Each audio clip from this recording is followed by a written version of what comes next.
Que vagi bé. Adéu. Aquesta cinta es diu Excursió Montgat Tiana, la Conreria, i se la va fer l'alcalde Joan Garí. Com ho farem tot això? Mireu.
S'inaugura el ferrocarril de Barcelona a Mataró.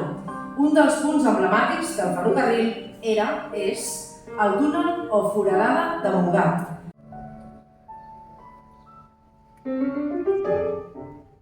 Aquell estiu del 1917, tot just feia uns mesos que s'havia posat en marxa el tramvia.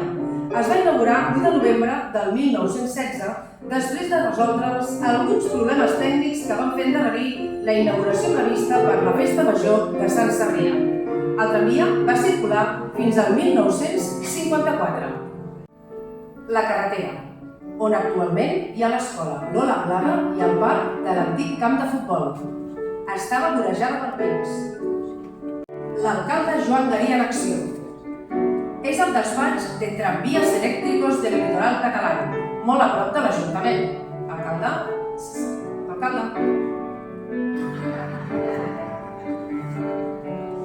Garí compaginava l'alcaldia amb la feina de mestre d'obres.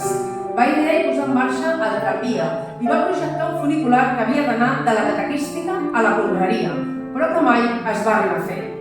De les dades i de la informació que he trobat per pensar que és del 1917, un dia vam anar a l'Arxiu de Tiana i vam estar consultant diferents documents, entre els quals hi havia els permisos de construcció de Can Xipell, de les cotxeres de Can Xipell i de la Casa de Punxa, que com veieu ja està gairebé acabada, i bé, la de Can Xipell és de finals del 16 i li dona el termini d'un any per acabar la casa a la persona que l'havia de construir, i per tant pensem que finals de 1916 i un any dona com l'estiu de 1917. Un cartell de l'època del cine Tiana, del 1948, que és això, es projectava la pel·lícula Les aguas bajan negres, i buscant quan es va estrenar aquesta pel·lícula és del 1948.